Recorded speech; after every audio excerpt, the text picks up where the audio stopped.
Aloha, I'm Jennifer Lynn, and this is Wisdom Flow Yoga 7 Steps to Handstand. Step 4, we're going to talk about the hands. We're doing handstand, so we should be aware of the hands.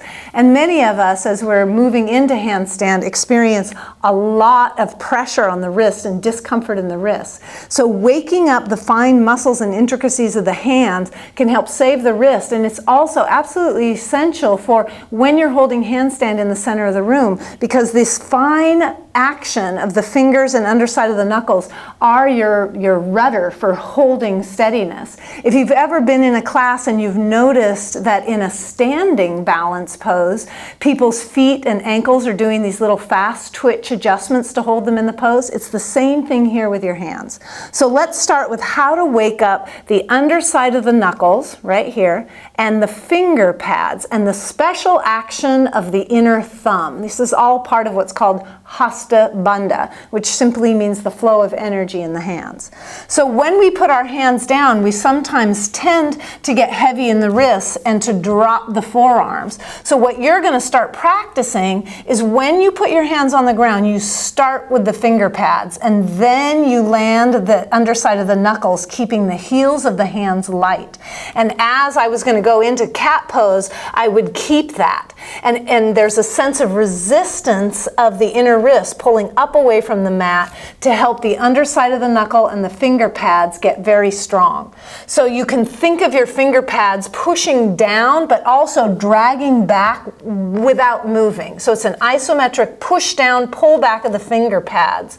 So we call it clawing the mat with your tiger claws, right? And that way when you come into downward dog, you get actually much more lightness in the heels of the hands. So you're practicing your downward dog with finger pads pressing mightily and underside of the knuckles pressing, and the heels of the hands, you can see I can move them quite easily. They're very light here. Yep.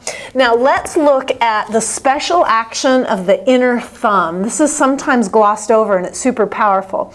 So the thumb, which is on the inner thumb, which is on the ground when your hands are on the ground, is moving energetically, a little bit physically, but isometric, meaning without action. It's moving toward the index finger. So it's doing this.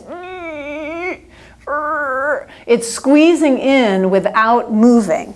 And what happens, and you should try this, squeeze and then release, squeeze and then don't squeeze, squeeze and then don't squeeze. Again, this is the action. And you'll feel the outer wrist gets light. So if you can practice that, whenever your hands are on the ground, the thumb squeezing in, the finger pads pressing and underside of the knuckles pressing, you start to strengthen the top part of the hand. You start to refine the little adjustments that your fingers make. So when you're holding any arm balance in the middle of the room without the wall, you're relying on these subtle fast twitch rudders in the hands to keep you in balance. So let's take a look at what happens to my hands when I'm in handstand, and maybe you can see what I mean by the fast twitch. All right.